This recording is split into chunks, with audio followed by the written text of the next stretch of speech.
خاص رات ہے اور اس رات صرف ایک تسبیح پڑھنی ہے، انشاءاللہ جو مانگیں گے قبول ہوگا، جتنا مانگیں گے اللہ تعالیٰ عطا فرما دیں گے۔ السلام علیکم ورحمۃ اللہ، میں ہوں مفتی بلال احمد قادری۔ شعبان کا دوسرا جمعہ مبارک آ گیا، دھلن کی برسات ہوگی، ہر حاجت مراد پوری ہوگی، صرف یہ ایک تسبیح آپ نے پڑھنی ہے۔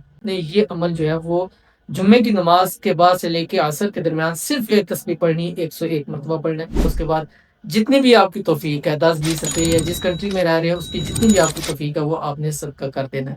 انشاءاللہ جو مانگیں گے قبول ہوگا، جتنا مانگیں گے اللہ تعالیٰ عطا فرما دیں گے۔ عمل شروع کرنے سے پہلے اور آخر میں آپ نے 3 مرتبہ پڑھنا ہے درود ابراہیمی، وہ درود شریف جو ہم نماز کے اندر پڑھتے ہیں۔ آپ کی اسکرین کے اوپر آ گیا، بسم اللہ الرحمن الرحیم، فساہل یا الہی کل صعب بحرمتی سید الابراری ساکھل، اتنا سا آپ نے پڑھنا ہے۔ مرد حضرات کوشش کریں مسجد کے اندر پڑھیں، اور خواتین اپنی جمعے کے دن ظہر کی نماز پڑھ کے اس عمل کو ضرور کیجیے گا۔ انشاءاللہ اگلا شعبان آنے سے پہلے پہلے اللہ تعالیٰ آپ کو کروڑ پتی بھی ضرور کر دے گا، تو ضرور عمل کیجیے گا، انشاءاللہ بہت فائدہ ہوگا۔ ملتے ہیں نیکسٹ ویڈیو کے اندر، تب تک کے لیے اللہ حافظ۔